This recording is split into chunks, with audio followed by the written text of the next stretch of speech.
За сайн бацгаана уу. За бас хідэн тоо хувь ажлын хэсэг бөгөөд одоо энэ ирсэн хүмүүсээс асуугатай.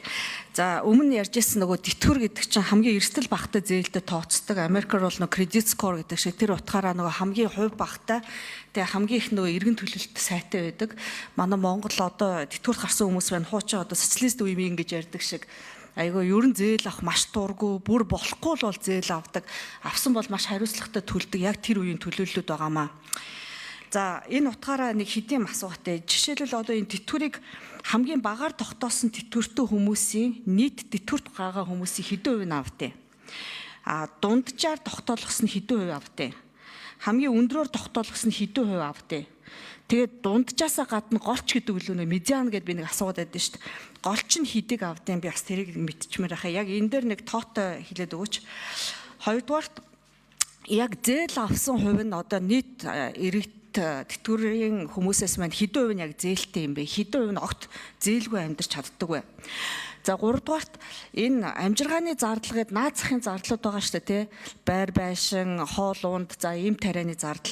Эдгээр зардал нь Монгол улсын хувьд хот хөдөөгөөрөө ямар ялгаатайгаар хэдэн төгрөгөөр яг тогтсон байдаг вэ?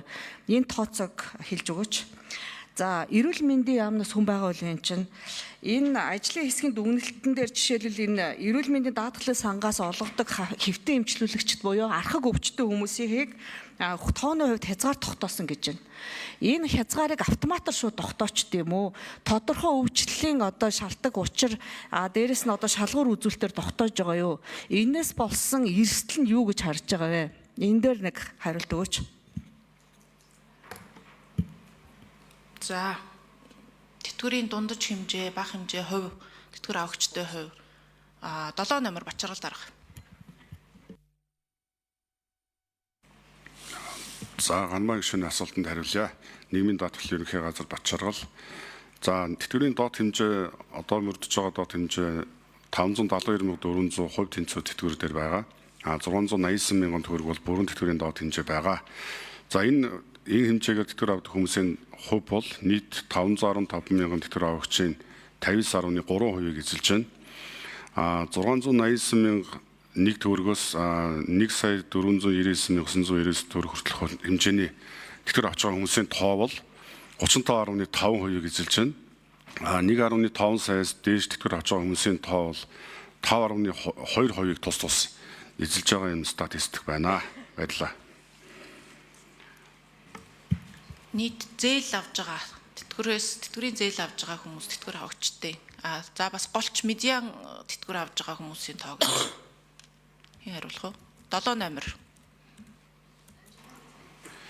Тэтгэврийн дундаж хэмжээ нийт тэтгэврийн төрлүүдийг дундажлаад үзэхэд 850 мянган төгрөг одоо байгаа. 850 мянган төгрөгийн тэтгэвэр авч байгаа хүмүүсийн хувь хэмжээ бол дундажлаад үзэхээр нэг 27 орчим хувийг эзэлж байна. Медиан тэтгэврийн хэмжээг бол одоогоор гаргаагүй байгаа. Бид нараас гаргаад танилцуулъя. Баярлалаа. За зээл авж байгаа хүмүүсийн тоо мэдээллийг хариулах уу?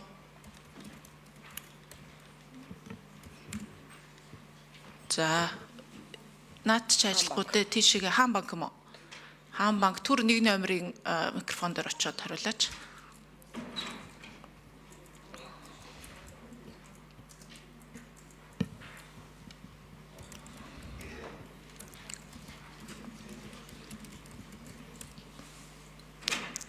За 1 номерын микрофоныг.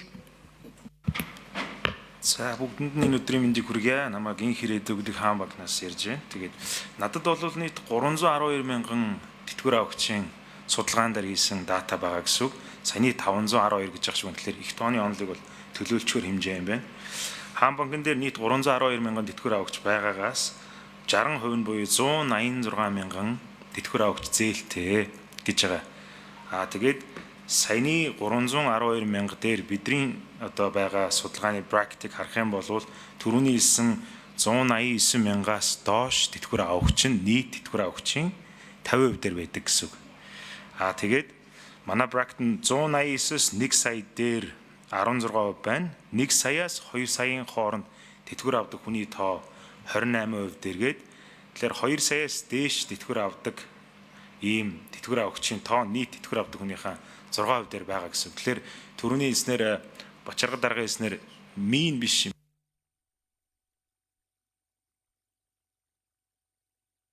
За нийт хаан банкны мэдээлэлээр бол 60% нь тэтгэврийн зээл авдаг байна гэж.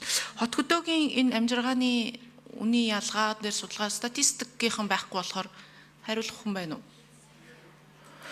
Эрүүл мэндийн яамнаас бас асуулт асуусан. Эрүүл мэндийн яамнаас хийн хариулах уу? 1 номер дээр очие. Өөрийнхөө нэрийг хэлээд гамаа гишүүний асуултанд хариулъя. 1 номерын микрофон. За сайн байцгаана энэ өдрийн мэндийг хүргэе. Эрүүл мэндийн яам эмнэлгийн тусламжийн бодлогын хэрэгжилтийн газрын дарга Наран Пүрэг байна. За тухайн ахмад настай иргэдэд зориулсан эрүүл мэндийн тусламжийн талаас нийт хөнгөлөлтөө эмийн 68%-ийг бол ахмад наснуудын эмийн хөнгөлөлт эзэлж байгаа. За 24 оны бодлоор 91.8 тэрбум төгрөгийг зарцуулсан байгаа. Хөнгөлөлтөө эмийн үнийн дүнгээр сэтгц, зан үүлийн эмгэг эмэнд хамгийн их хөнгөлөлт олгосон байдаг.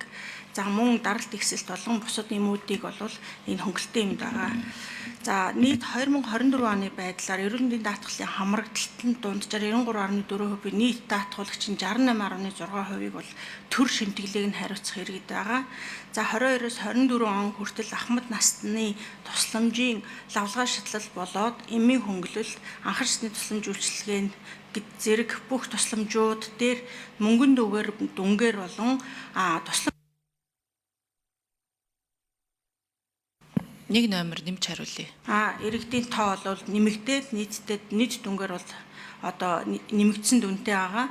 За хамгийн сүүлийн одоо асуултанд хариулахад архаг өвчнийг хоод тавьдаг гэдэг асуудал нь бол үндсэндээ хойшлуулах боломжтой, эмээр эмчлэх боломжтой зөвхөн оншийн тохиолдлууд дээр код төр байгаа.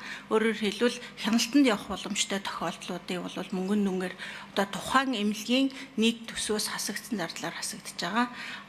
Яарал зайлшгүй үзүүлэх тусламж болоод архаг өвчний хүндрэлүүд нь бол эмнэлгүүд дээр код тавигдахгүй тусламж үйлчилгээ үргэлжилж байгаа. Гамаа гишүүн тодруулъя.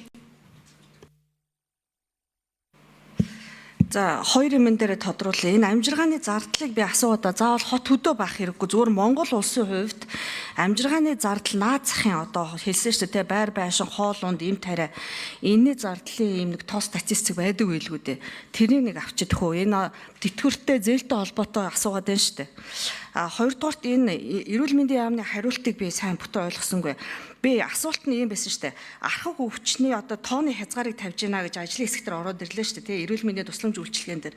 Тэгэхээр би хэлсэн шүү дээ. Ямар шалгуур үзүүлэлтээр, ямар байдлаар энийг авч байгаа юм бэ? Нэгдүгürt энэний хор урсгийг яаж харж байгаа вэ?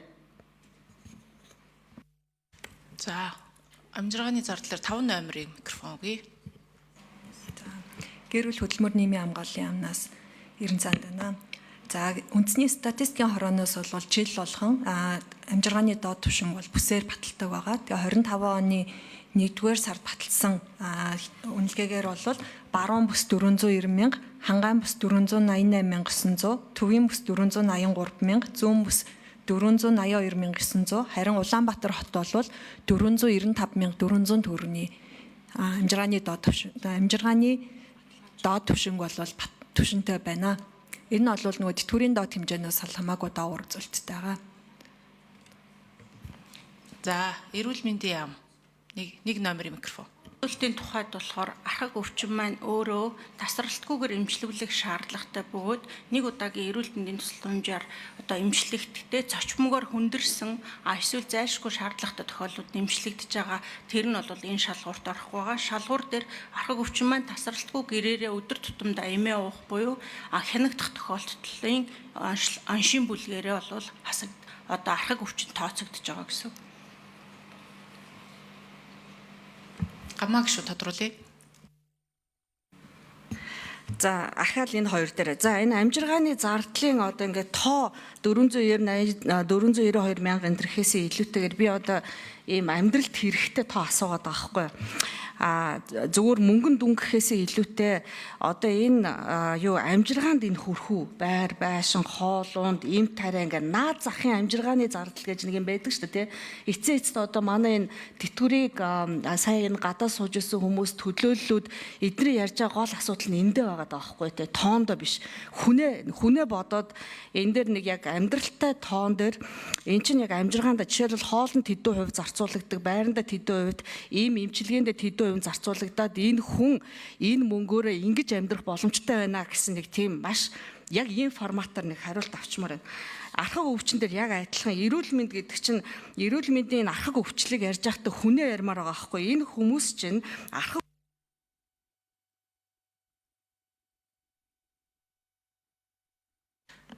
За энэ хариулга 6 номерын микрофон мөхцөл дарга. За амжиргааны доод түвшинг тогтоох энэ судалгааг үндэсний статистикийн орноос гаргадаг. Тэгэхээр манайх бол шууд гаргадаггүй. За тэгэхдээ энэ яагаад 495 мянган төгрөг байгаа юм бэ гэхээр Улаанбаатар хотод амьдарч байгаа нэг хүн одоо орон сууцнд наад захын энгийн одоо дулаан байх хэрэгцээгээ хангаад эм тариагаа хэрэглээд зам үн түнчлэн бүх хэрэглээгээ хангад наад зах нь 495 мянган төгрөг шаардлагатай гэсэн. Тэгэхээр 5 ам бүлтэй хүний хувьд өрхийн хувьд 495-ыг 5-аар үржүүлээд өөрөөр хэлбэл наад зах нь 2 сая 400 орчим мянган төгрөгийн мөнгөд нь орлоготой дүүц хүч хэмжээний орлоготой байж тэр ам бүл өрхийн хувьд одоо дулаан байх, эрүүл мэндийн үйлчилгээ авах, боловсрол эзэмших бүх хэрэгцээ нь хангагдана гэсэн ийм ерөнхий одоо судалгааны дүн гэж бол үзэж болно. Тэгэхээр энэ өрхийн амжиргааны түвшин энэ 2025 оны 1-р сард гарсан үндэсний За 1 номер эрүүл мэндийн нэмэлт хариулт өгье. За түрүүний ихэд мөн адилхан яриа тухайлах юм бол чихрийн шижинтэй эмчлүүлэгч байлаа гэж утгад тасралтгүй эмчилгээгээ амлалтын түвшиндээ хянуулаад анхан шатны эрүүл мэндийн байгууллагатай хянуулж байх явцдаа хэрвээ цочмогоор өвдөх юм бол эрүүл мэндийн тусламж үйлчилгээг даатгалаараа шууд авах боломжтой. Тэр архаг гэдэг нь тухайлах юм бол артерийн даралт ихсэх, чихрийн шижин гих мэтчлэн одоо тодорхой архаг өвчнүүд байгаа. Тэдгээр өвчнүүд нь хэвтэн эмчлүүлэхтэй бол хэрвээ цочмогоор өвдвөл эмчлүүлэх боломжтой, харин зөвхөн одоо ямар нэгэн хүндрэлгүй байгаа үедээ хяналтынхаа түвшиндээ бол эмчлүүлж болно гэсэн ийм одоо зарчмаар эмчлэгдэж байгаа. За цэнцүрэнгийн мөнхтэй гишүүн асуулт асууя.